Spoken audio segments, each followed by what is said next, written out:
Good morning to one and all. I welcome you all in the name of the Father, Son, and the Holy Spirit.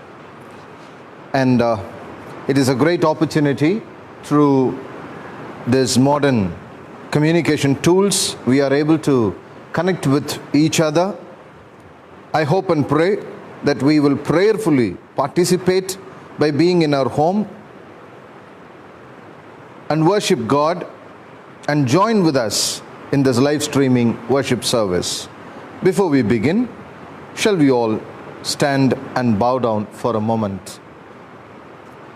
A gracious and ever-loving God, you revealed thyself to us through your Son, Jesus Christ, and continuing to empower us through the power of Holy Spirit, and guiding us thus far and brought us to the beginning of this week in the month of June. The first week, the first Sunday in the month of June. When we turn back and look at the 5 months that we have gone through, the trials, the challenges, the opportunities, and we praise you, God, through all these months in the year 2020, you have brought us to the beginning of another month, and to begin this month, the first Sunday, by united together in prayer. We look forward for the remaining days and months and weeks of the year that's coming ahead. Reveal to us thyself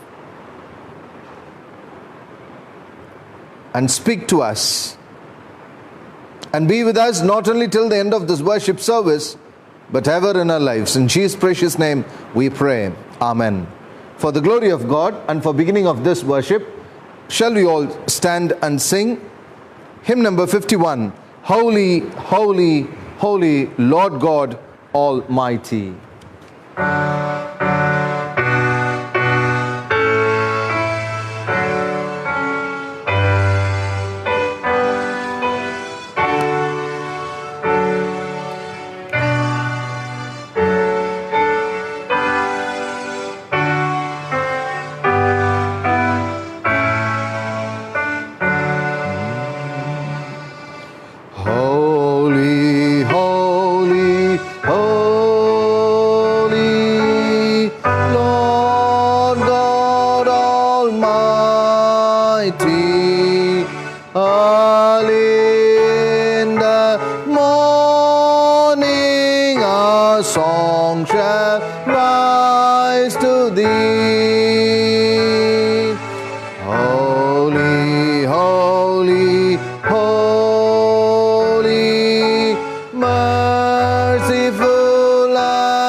Blessed Trinity.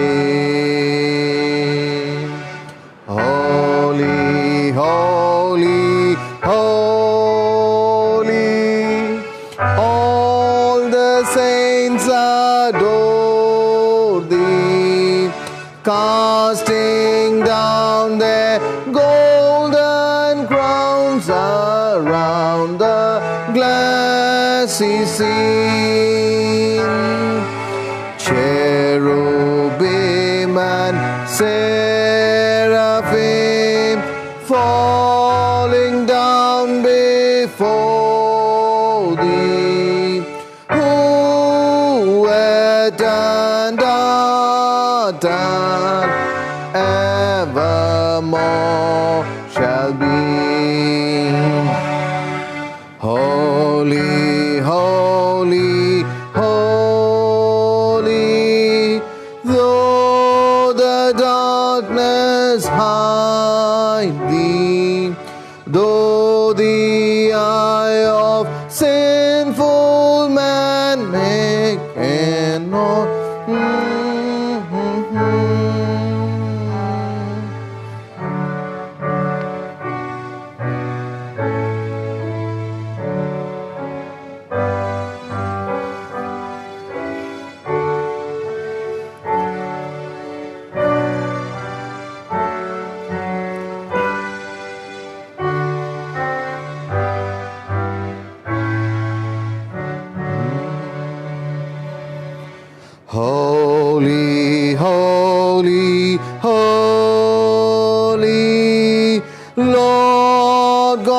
Lord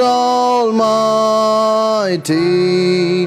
All thy work shall praise thy name in earth and sky and sea. Holy, holy, holy, God Almighty, God in three persons, blessed Trinity. Amen. As we remain standing, let us worship God. God is spirit, and those who worship him must worship in spirit and truth. Grace to you and peace from God our Father and the Lord Jesus Christ. This is the day that the Lord has made. Let us rejoice and be glad in this day. As we remain standing, shall we adore the triune God? Holy, holy, holy, Lord God of hosts, heaven and earth are full of thy glory. Glory be to thee, O Lord Most High. Blessed be he that come and is to come in the name of the Lord. Hosanna in the highest. Holy art thou, O God. Holy art thou, O God. Holy art thou, O Almighty. Holy art thou, O Almighty. Holy art thou, O immortal. Holy art thou, O immortal. O Lord, our Redeemer, who was crucified for us, have mercy upon us. O Lord, our Redeemer, who was crucified for us, have mercy upon us. O Lord, the Holy Spirit, have mercy upon us. O Lord, the Holy Spirit, have mercy upon us. O Lord, accept our prayers and praises, and have mercy upon us. O Lord, have compassion and mercy upon us. Friends, if we say we have no sin, we deceive ourselves. The truth is not in us. If we confess our sins, God is faithful and just, and he will forgive our sins and cleanse us from all unrighteousness. The repentant son said to himself that I will arise and go to my father, and I will tell to him, Father, I have sinned against heaven and before you. And he realized it, that he is not worthy. So he said to himself that I am not worthy to be called your son. Shall we spend a few moments realizing, introspecting within ourselves, and to feel that it is only God through whom our worthiness comes. If you could kneel, you may also do so.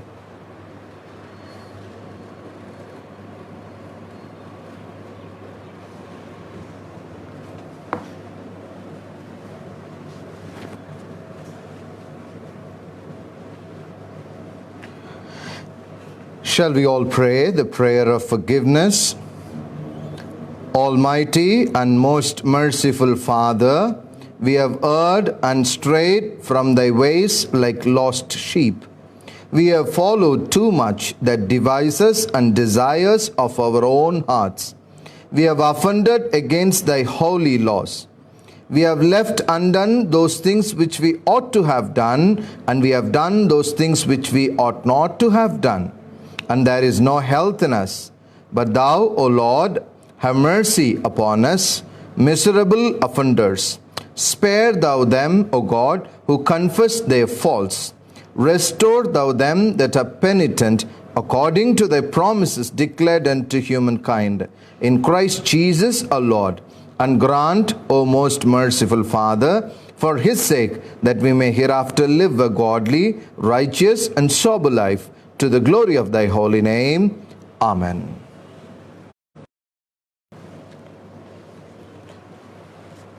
May the Almighty and most merciful Lord grant unto us pardon and remission of all his sins, time for amendment of life, and the grace and comfort of the Holy Spirit.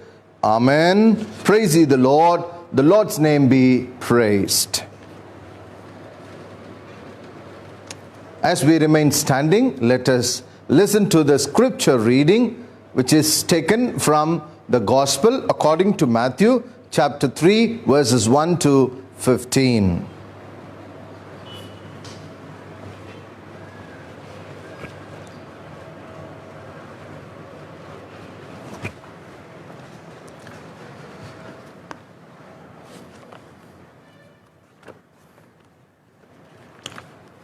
The Gospel reading for this morning has been taken from the Gospel according to St. Matthew, chapter 3, verses 1 to 15.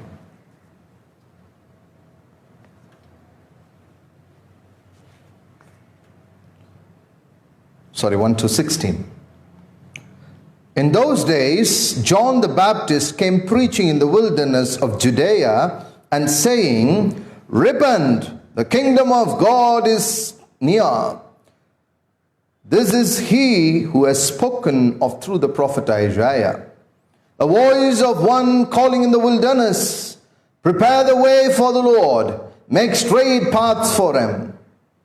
John's clothes were made of camel's hair, and he had a leather belt around his waist. His food was locust and wild honey. People went out to him from Jerusalem and all Judea and whole region of Jordan. Confessing their sins, they were baptized by him in the Jordan River. But when he saw many of the Pharisees and Sadducees coming to where he was baptizing, he said to them, "You brood of vipers, who warned you to flee from the coming wrath? Produce fruit in keeping with repentance. And do not think you can say to yourself, 'We have Abraham as our father.' I tell you that out of these stones God can raise up children for Abraham. The axe is already laid at the roots of the trees, and every tree that does not produce good fruit will be cut down and thrown into the fire. I baptize you with water for repentance. But after me comes one who is more powerful than I, whose sandals I am not worthy to carry. I will baptize you with the Holy Spirit, and he will baptize you with the Holy Spirit and fire. His winnowing fork is in his hand, and he will clear his threshing floor, gathering his wheat into the barn and burning up the chaff with the unquenchable fire." Then Jesus came from Galilee to Jordan to be baptized by John. But John tried to deter him, saying, "I need to be baptized by you, and do you come to me?" Jesus replied, "Let it be so now. It is proper for us to do this, to fulfill all righteousness." Then John consented. As soon as Jesus was baptized, he went up out of the water. At that moment, heaven was opened, and he saw the Spirit of God descending like a dove and alighting on him. A voice from heaven said, "This is my Son, whom I love. With him I am well pleased." Here ends the scripture reading for this morning. Praise be to thee, O Christ.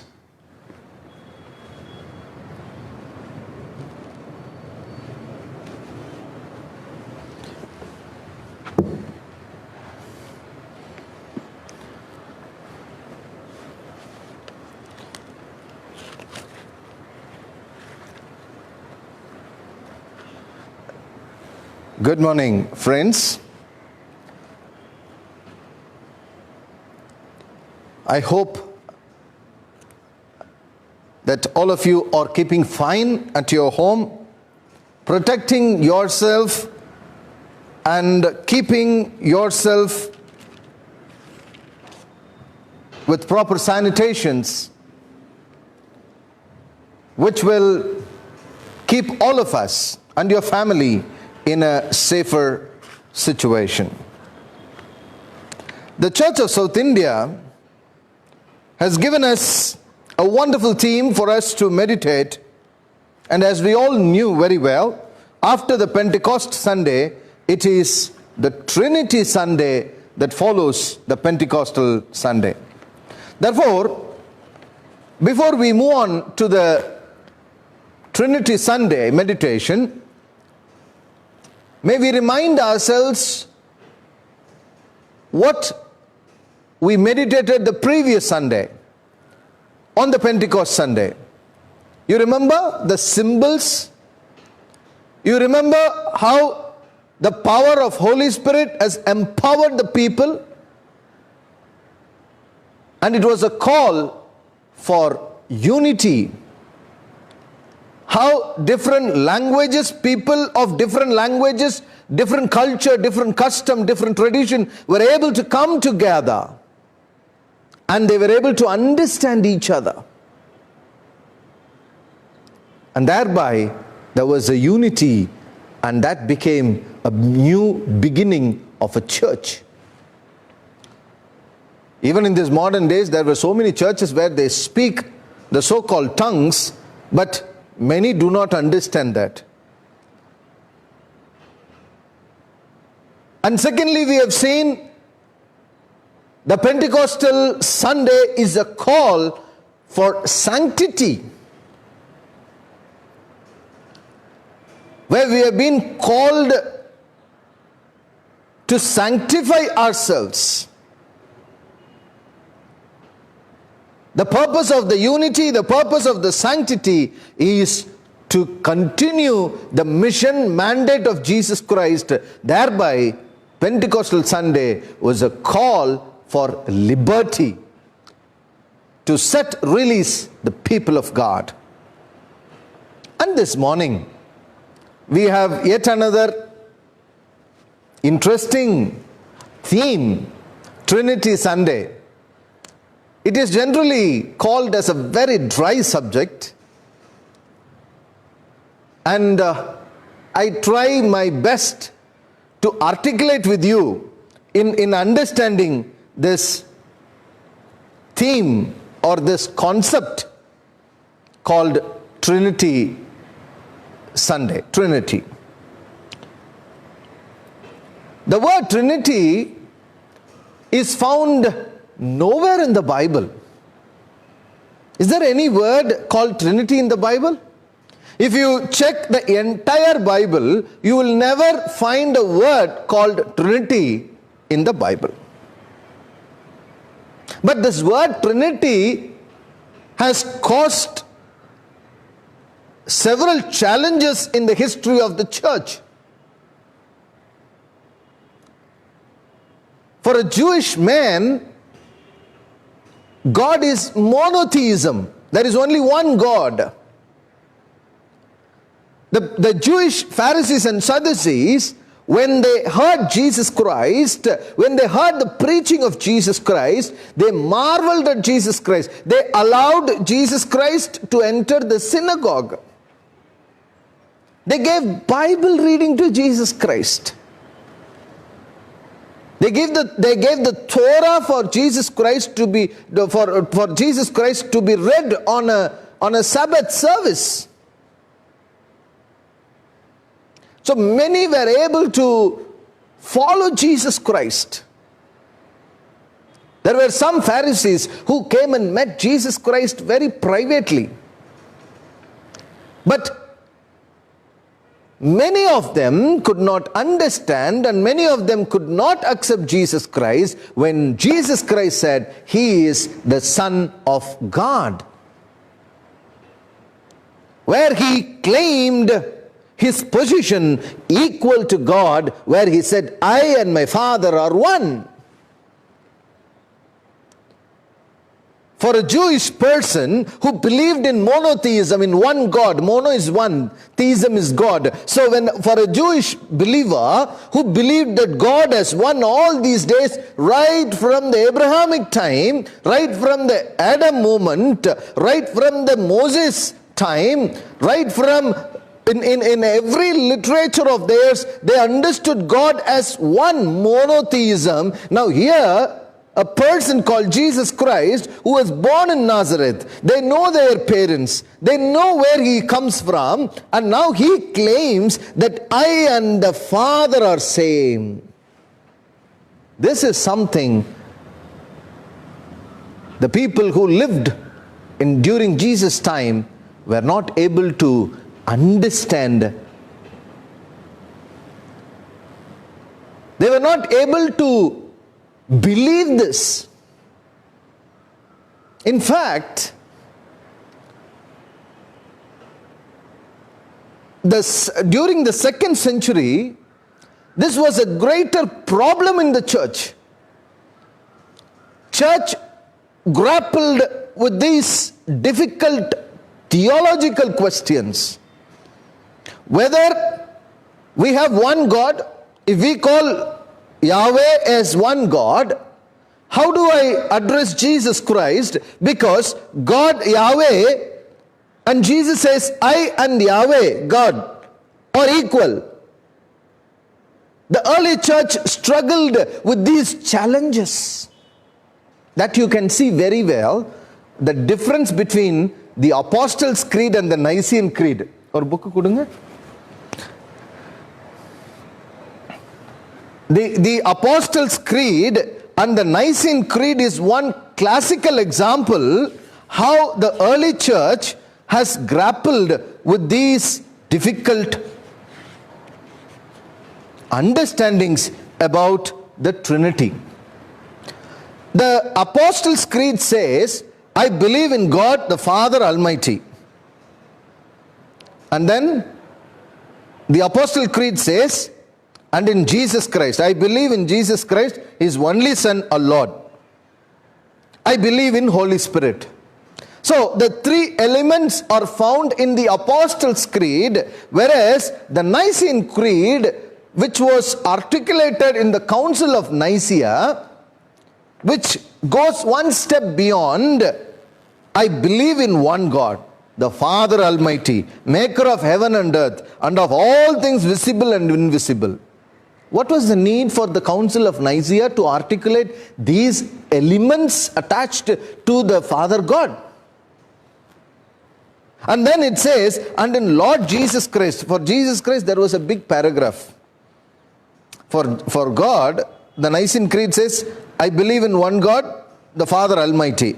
The Apostle Creed says, I believe in one God, Father Almighty, maker of heaven and earth.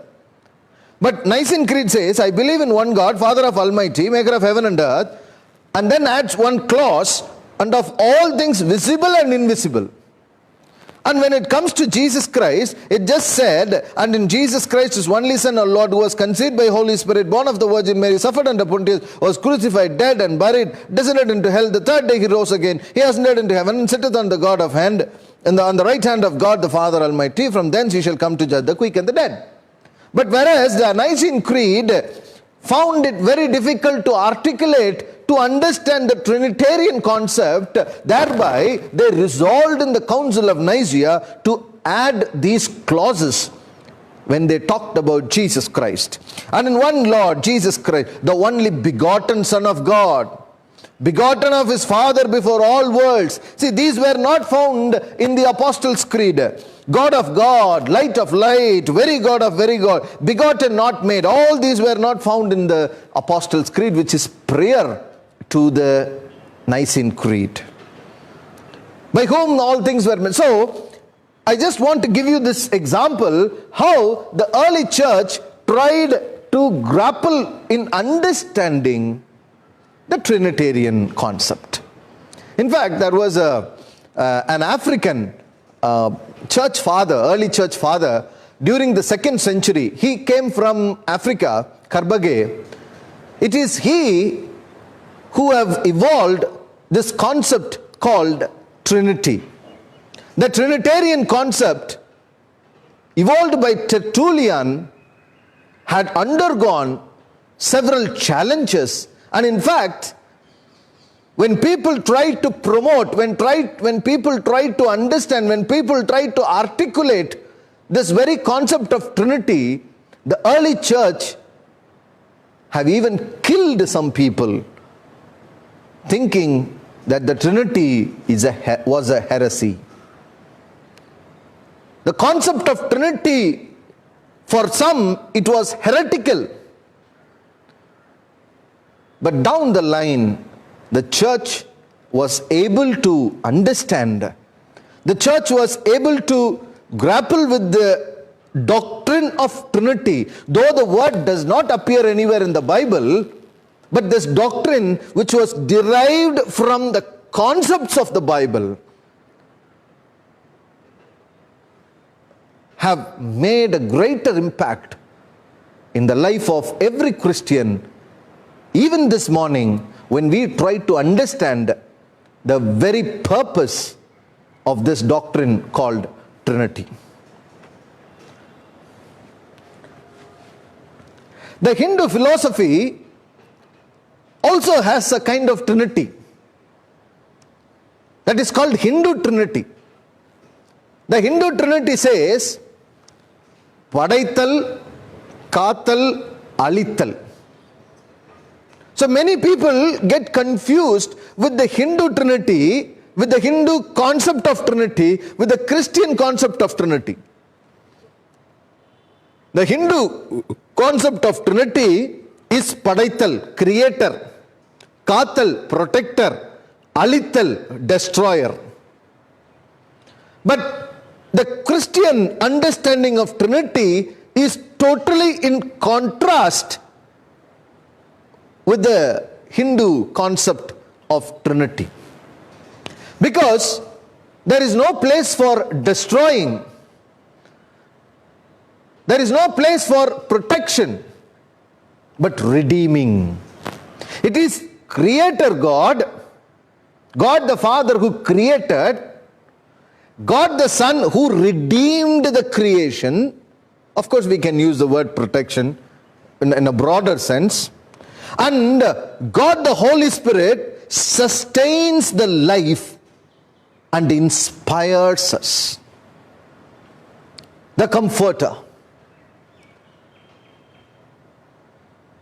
But it is very difficult to understand because many people would ask, Christianity is a monotheism. How do you have three gods? That is where many of us get struck up. That is where we are not able to understand further. So if I ask you one question, is Christianity is a monotheism? You will all say yes. We believe in one God. Okay. Then we say God the Son, God the Father. Then you have three gods. You have two more extra. So you are not monotheism. It is a triunity.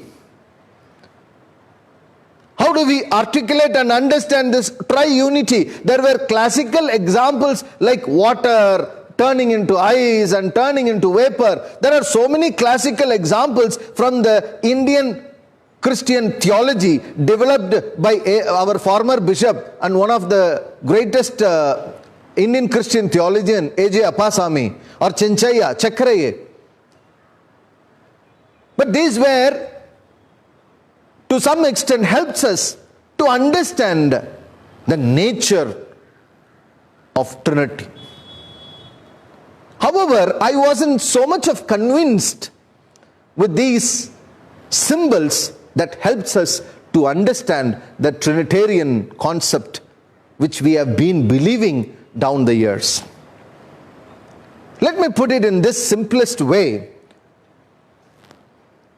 John chapter 1 verse 19 tells us the important and the foremost fact, that is,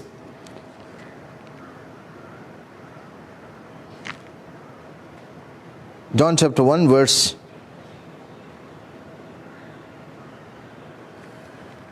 18. John chapter 1 verse 18. No one has ever seen God. No one has ever seen God. In Tamil it is so beautiful. கடவுளை ஒருவனும் ஒரு காலும் கண்டதில்லை. No one has ever seen God. It is like the roots of a tree. The tip root, the finest, the edge of a root is invisible for all of us. When we look at a huge banyan tree, when we look at a beautiful fruit-bearing tree, we think the tree is sustaining by itself. No, it is the root that holds the entire tree.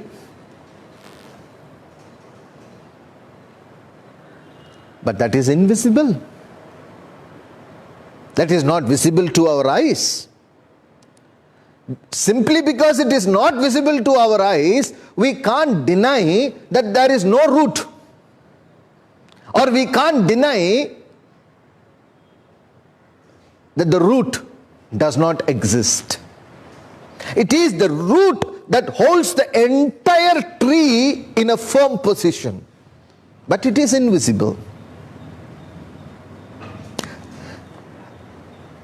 The entire nature of the root, or the seed from which the root has come, the Creator God, revealed through the branches, through the trunk, and it spreads its branches, and then we can see the entire tree. The nature of the root is in the nature of the trunk and its branches. A neem tree, which is grown common in our country, of course, though we don't have the pattern for the neem seeds, that's a different story. That is how we need to have an awareness about and our economical situation as well. However, the essence of a neem tree, which is found in the root, is also found in the tip of the branch. Because it is the root, it is from the entire branch draws its energy. Like Jesus Christ, who was incarnated from God and who had the quality of God. No one has ever seen God. You want to see God? You want to know how God is? Then you look at the entire branch. You look at the entire trunk. You look at the entire nature of this trunk. Then you will know how the quality of the root. In order to know the quality, in order to know the essence of the root, you taste a branch, you will get the same taste in the branch of the neem tree as well as the same taste in the root also. Because the branch and the root are the same. Now, you may call the root as root and the branch as branch, but it does not mean it is not tree. It is tree. And it is the root and the trunk which helps to bear the fruits. It is the trunk and the root from which the branch edges draws the energy to come up with the fruits. Without fruits, we can't evaluate, or we cannot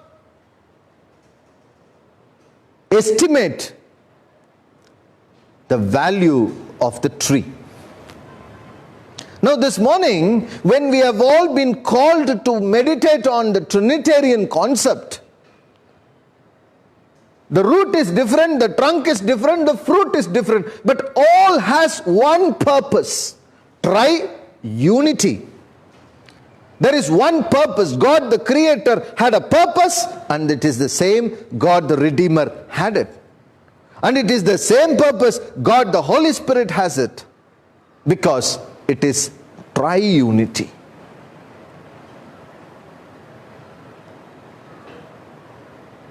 one of the classical revelation of Trinitarian concept in the Bible is what has been read to us from the Matthew Gospel, chapter 3, verses 1 to 16. And particularly at the end of the chapter, now John the Baptist was giving baptism to many people. Now he calls the people, repent, for the kingdom of God is near. And this is the voice of the Isaiah which was spoken in the wilderness. And John was clothed in camel, and he was giving a great lecture. He is calling for the people for repentance. And many people gathered by listening to the voice of God through John. And it is so interesting, many people whom the society discarded as sinners were able to receive baptism through John. You see this? John's clothes were made of a camel's hair, and he had a leather belt around the waist. Verse 4. His food was locust and with honey.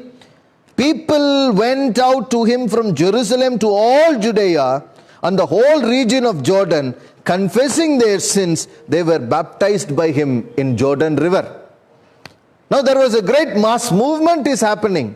Many from Jerusalem, Jordan, many were rushing to receive baptism, the baptism of repentance from John the Baptist. Now, by looking at this, the Pharisees and Sadducees, they thought, let us, we also will go there and take a baptism. What is wrong in that? Like sometimes we do, no? When some so-called preacher comes and preaches, at the end of the time he will tell. He will never teach the people to pray for themselves, but at the end of the time they will tell. Now anyone wants to come in front, we are praying for you. Then immediately a person, he also feels, okay, or prayer panithan veppame. What is wrong in that? The Pharisees and Sadducees, in a similar opinion, they also go to John the Baptist. And John the Baptist didn't give baptism for them. He said, you brood of vipers. Who gave you this idea, man? To come to me for baptism? So there was a tug of war between John the Baptist and the Pharisees and the Sadducees. Now John the Baptist is saying, I'm not ready to give you baptism. You are all brood of vipers. And these people, simple common people, are coming for baptism, and John was giving them baptism. And the Pharisees and Sadducees telling, like, why are you not giving to us? Why are you scolding us? You claim that Abraham was your father. You have such a proud in your heart, but there is no fruit in you. Produce fruit in keeping with repentance. Just because of baptism, you think that you can achieve your destination. But you need to bear the fruit of repentance.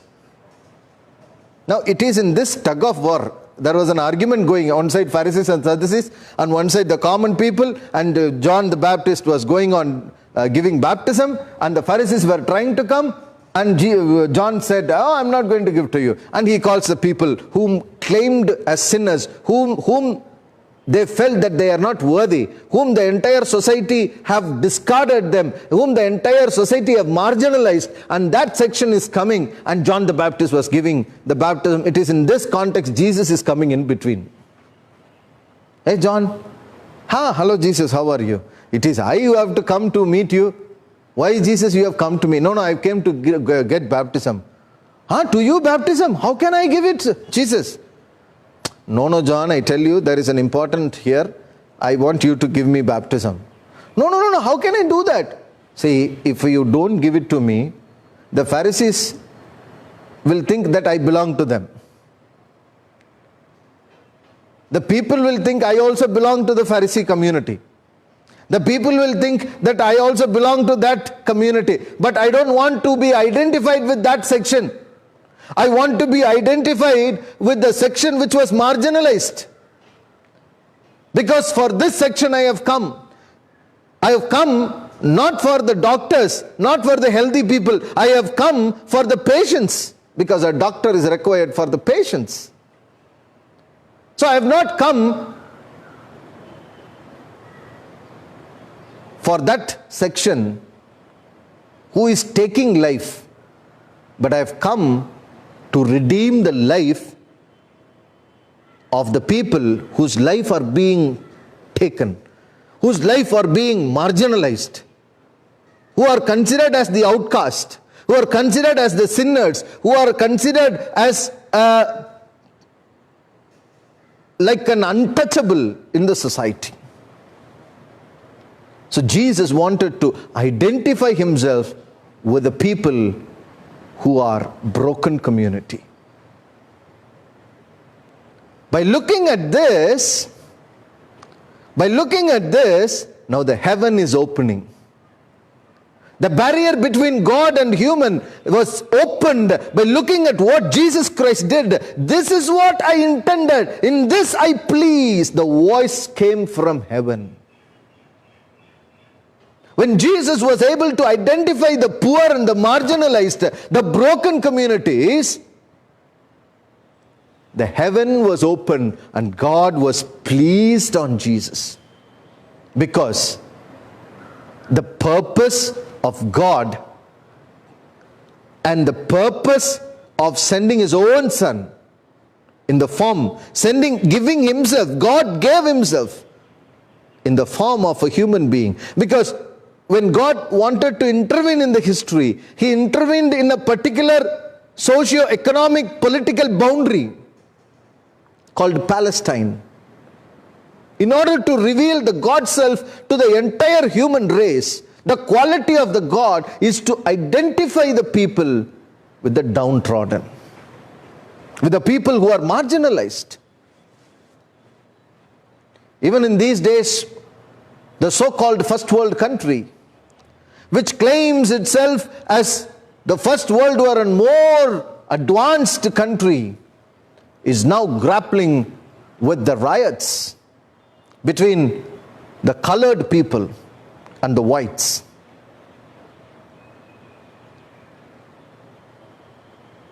There was a riot between two human beings simply because one's skin is white and the other skin is black. So many videos that are coming in the YouTube and Facebook is really disturbing us. What is the kind of scientific world advancement that has contributed where we are not able to overcome the racism? It is almost like the Dalit issues in Tamil Nadu.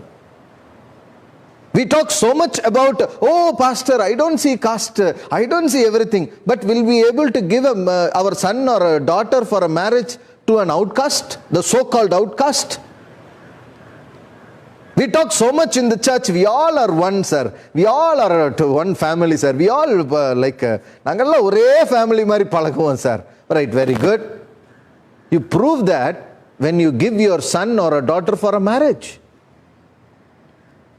Why are we not able to do that? Even in bus also we travel together. Oh, we all are one bus, sir. One bus we travel together. One aeroplane we all travel together.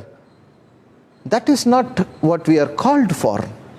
The real fruit that we need to bear this morning together as a church is a unity. The purpose of the Trinity is to understand that we are called as a church together to be united. I give you an open challenge. All those who are really standing against casteism, all those who claim themselves that I am a born-again Christian, why are we searching for the roots when it comes to our sons or daughters' wedding?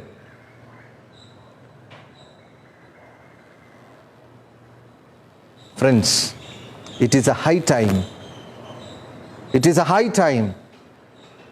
The country which claims as the super country, the country which claims as the supermost scientifically advanced community, is now finds itself in a challenging moment where the people of that country is fighting because of a color.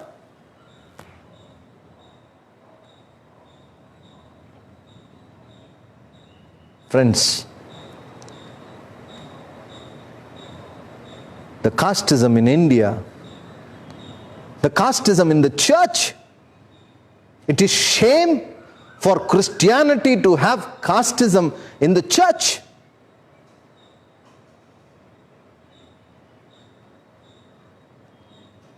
But this morning, we have been called for a greater unity. The roots, the invisible God, revealed God's self through the trunk and the branches, and through the fruits, we were able to cherish and relish on the entire tree. Now, who is greater? A very big question. Oh, I am greater, sir. You know what is my background history? I came from this. Sometimes people put their caste name behind their names, no? Go to the cemetery, you will see that. Even in cemetery, they have their caste name behind their names. Is a shame. Who is greater? Whether God is greater, whether Son is greater, whether Holy Spirit is greater. No. They all were united together for a common purpose. There is no question of who is greater. Without the roots, the trunk cannot stand. Without the trunk, it is meaningless for the roots. Without the root and without the trunk, if it is without the fruits, the entire tree is waste. Meaningless.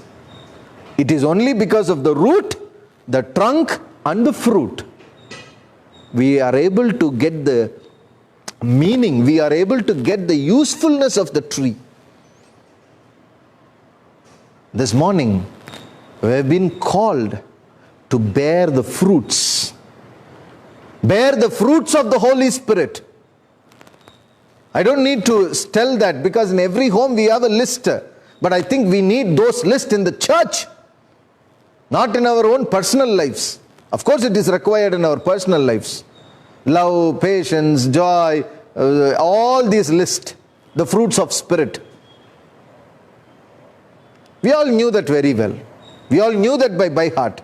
We have those things in our homes. But what is required is a collective responsibility this morning. This collective responsibility calls for a greater unity where the church together can bear the fruits of the Holy Spirit. Otherwise, remaining only with the roots and the trunk,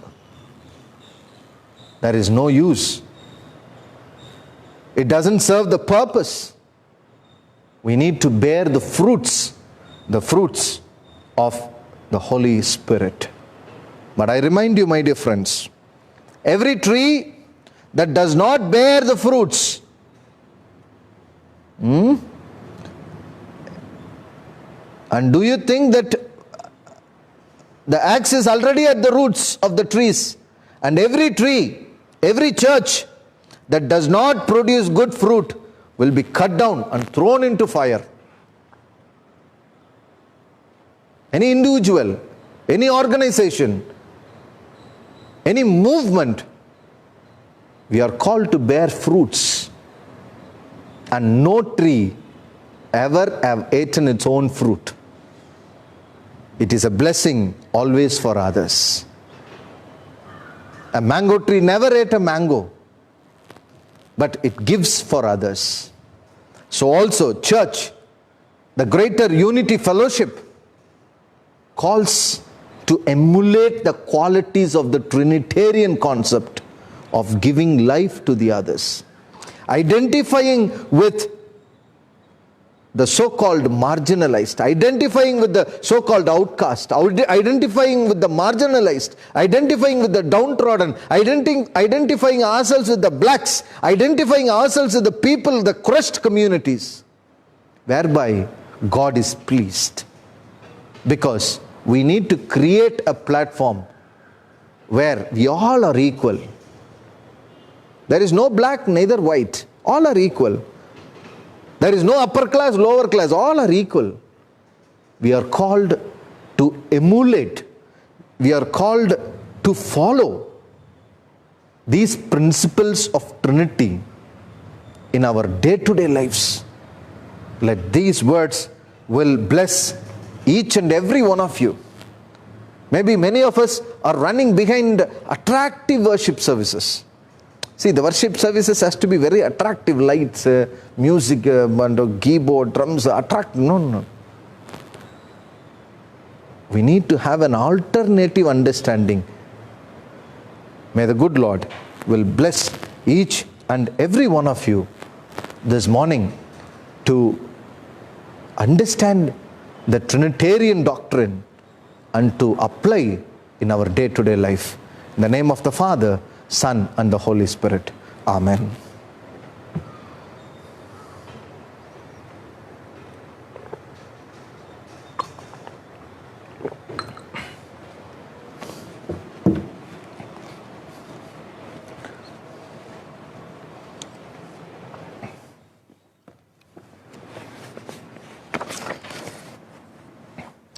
Good morning, friends. Few announcements to be made. First, let me begin with greeting you, all of you, on this special occasion, as it is a Trinity Sunday, and I greet you all. Birthdays during this week: on 7th, Jamila Kingsley, Rachel Punita, Vijaya Lakshmi, Aaron Ilanchelian.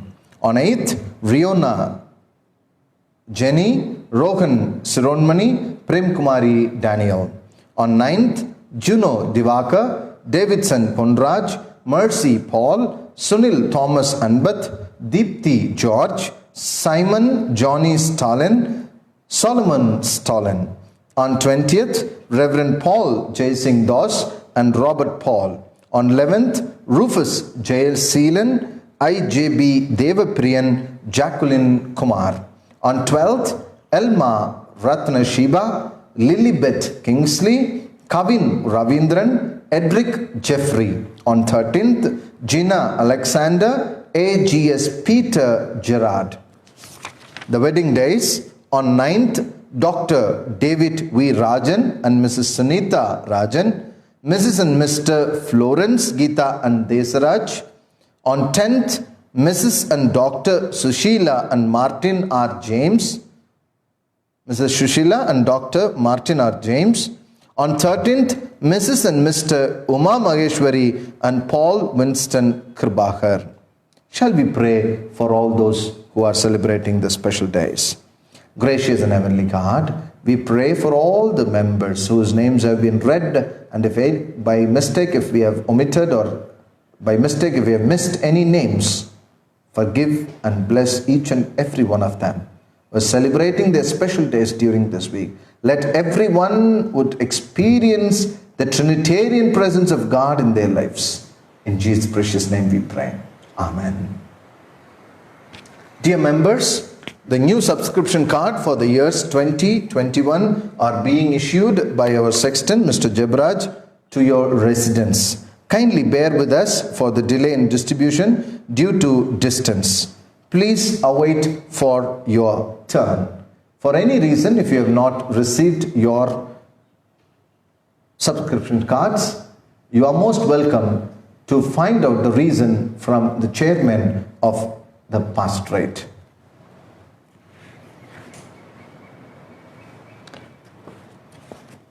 Friends, another important and a happy announcement probably.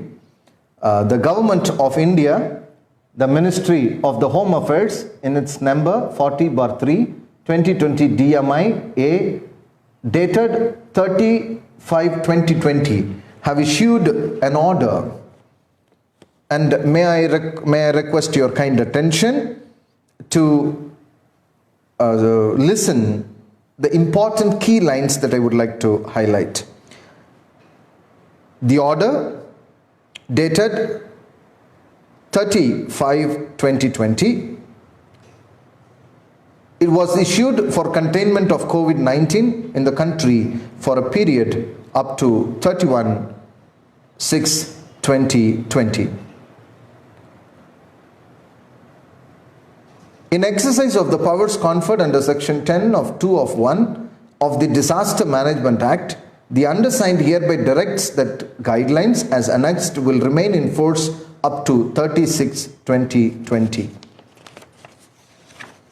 The guidelines of the phased reopening. The phase 1, the following activities will be allowed with effect from 8th June. Religious places and places of worship for public. This is a good announcement. However, it has an annexure, the annexure 1, which gives a detailed 10 clauses to be observed. These 10 clauses, number 1, large public gatherings bar congregations continue to remain prohibited. Marriage related gatherings, number of guests not to exceed 50. The funeral and last rites related gatherings, number of persons not to exceed 20. Therefore, maybe we are awaiting a proper direction.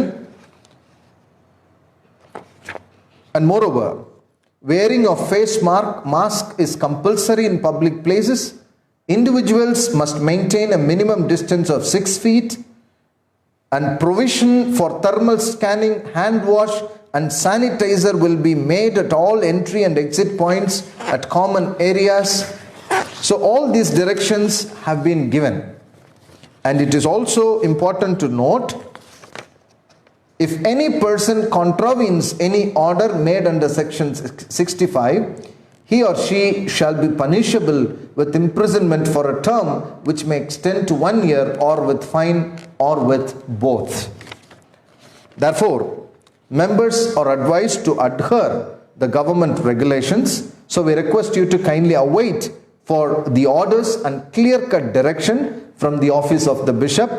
And we have requested our Bishop Right Reverend Timothy Ravinda to give necessary direction in order to comply with the order, as well as opening the religious places, the places of worship, like the number of people who can participate in the worship service.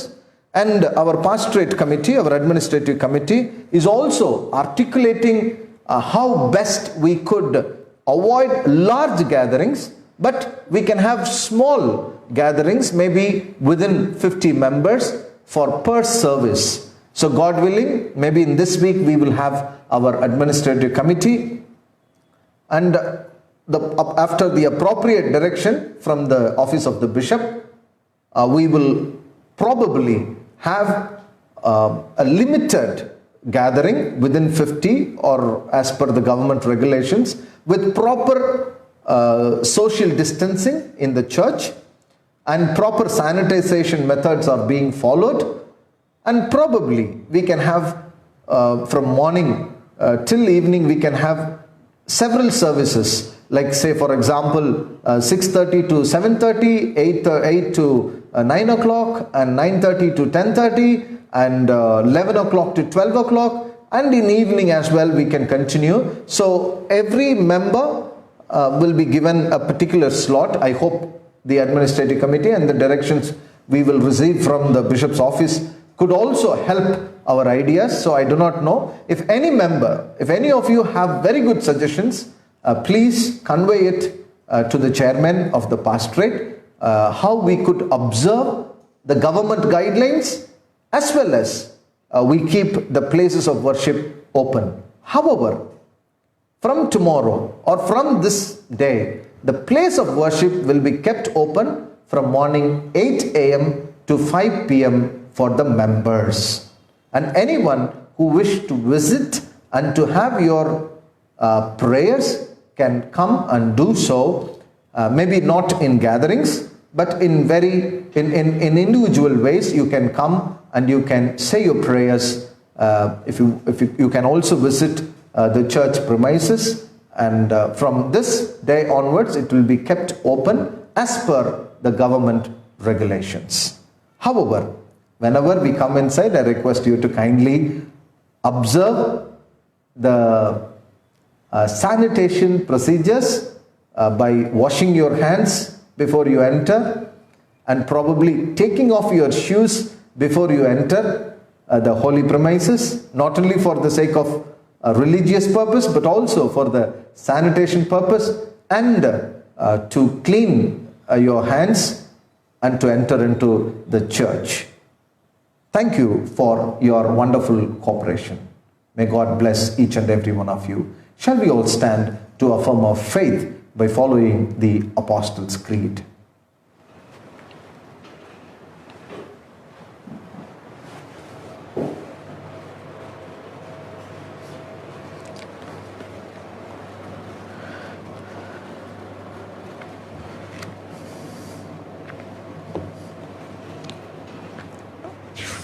Shall we turn to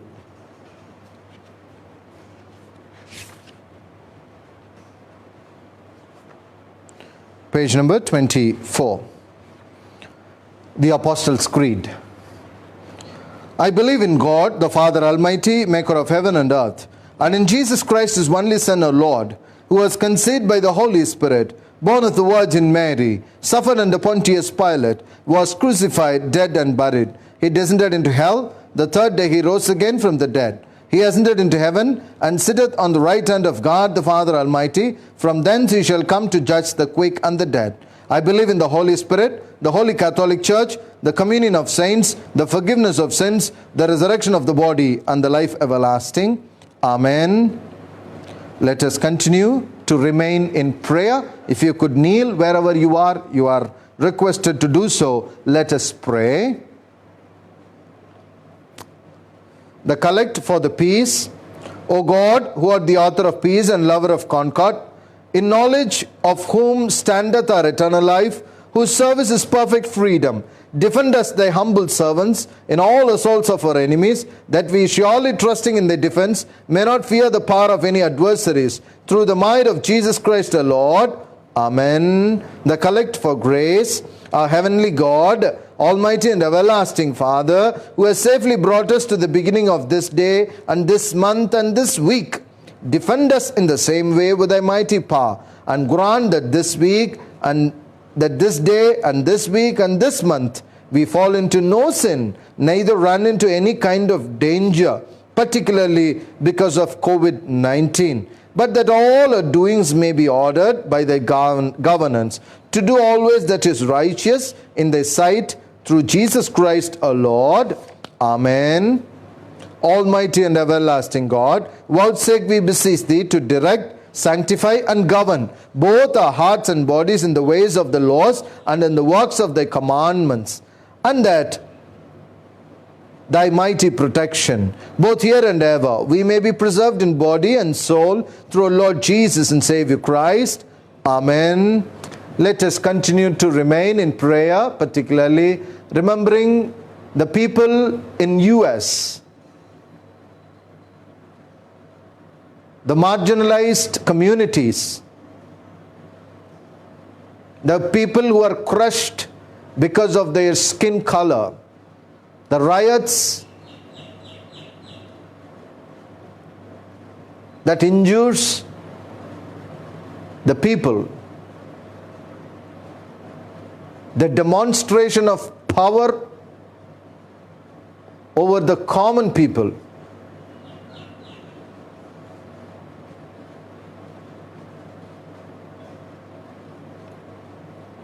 Let us also remember the people who are suffering due to COVID-19, the countries that are not able to grapple with the situations, the families that are affected, the families that live in fear of death because of COVID-19.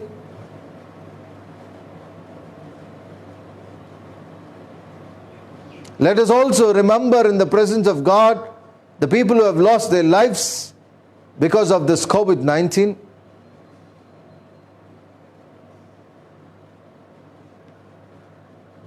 There are so many people who are becoming more poorer and poorer because of this COVID-19 and the economic downfall and the job loss. Let us also remember and pray for the suffering community in our own country. The people who dwell in slums.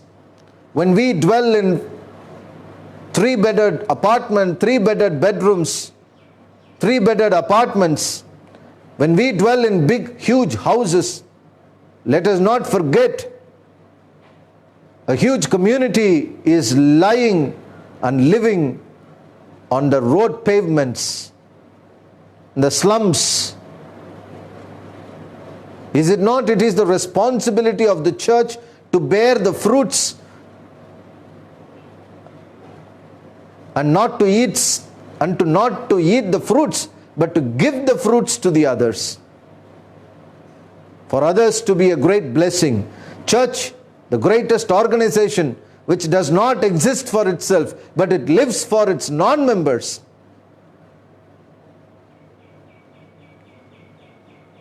Let us thank and praise God where the God has enabled the administrative committee to administer the affairs of the church in an appropriate way and to share the blessings with the people who are living in Muthambatti and Valapadi and Kalyanagiri areas where they were dying because of hunger. The church to be a blessing for many. Let us pray our All Souls Church to be united together, not just sitting in the church together, but moving beyond, breaking the barriers.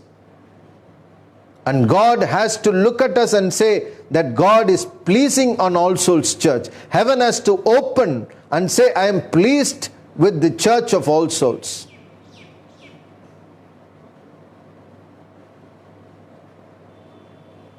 Let us also thankfully remember all the families of All Souls Church, the children, the youth, the young people, the young couple, those who are married, the family that are separated, the family that are going through several different kinds of strains and pressures, the relationship strains, the elders in our families. Let us pray for all the people who are involved in the government works, private work, and as working community in different locations and different locations of the country. Let us thankfully remember all the people who are serving in our church, the sexton, the office staff, the gardeners, the people who does the cleaning work in a church, and all their families, the securities.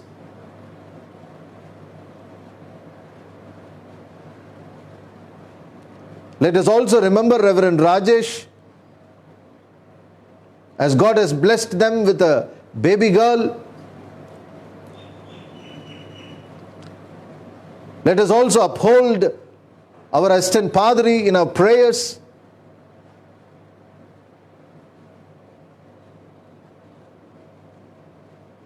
With all these prayer requests, let us continue to remain in praying for others. Almighty God, who has given us grace at this time with one accord to make a common supplications unto Thee, and does promise that when 2 or 3 are gathered together, wherever they are, in Thy name, Thou wilt grant their requests. Fulfill now, O Lord, the desires and petitions of the servants, as may be most expedient for us, granting us in this world knowledge of Thy truth and the world to come of life everlasting. Amen. As the Savior Christ has taught us, we are bold to say and to summarize all our requests and prayers. Shall we all pray together the prayer of the Lord's Prayer? Shall we pray? Our Father, who art in heaven, hallowed be Thy name. Thy kingdom come, Thy will be done on earth as it is in heaven. Give us this day our daily bread. Forgive our trespasses as we forgive those who trespass against us. Lead us not into temptation, but deliver us from evil. For thine is the kingdom, power, and glory, forever and ever. Amen. Now may the grace of our Lord Jesus Christ, the love of God, and the sweet communion of Holy Spirit rest and abide with all of us and enable us to experience the Trinitarian concept in each and every one of our lives and in the life of the church now and forever. Amen. Amen.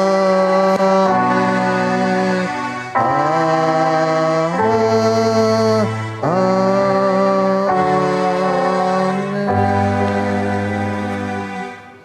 Our closing hymn is hymn number 272, Standing on the Promises of Christ my King.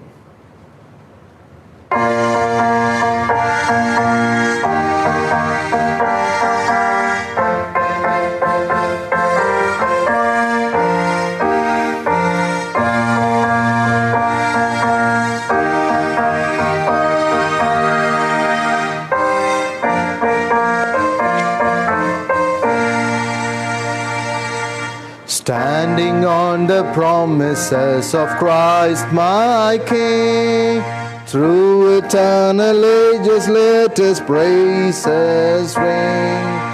Glory in the highest I will shout and sing, standing on the promises of God.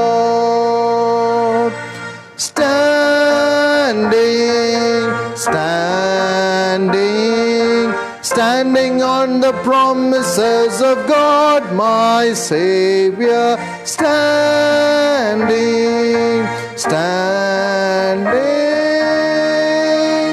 I'm standing on the promises of God. Standing on the promises that cannot fail. When the howling storms of doubt and fear assail, by the living word of God I share prevail.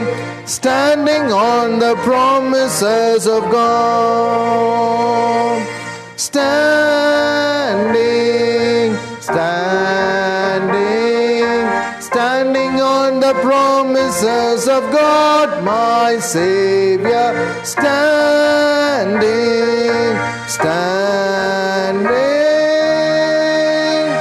I'm standing on the promises of God. The Lord be with you. Let us depart in peace. Amen.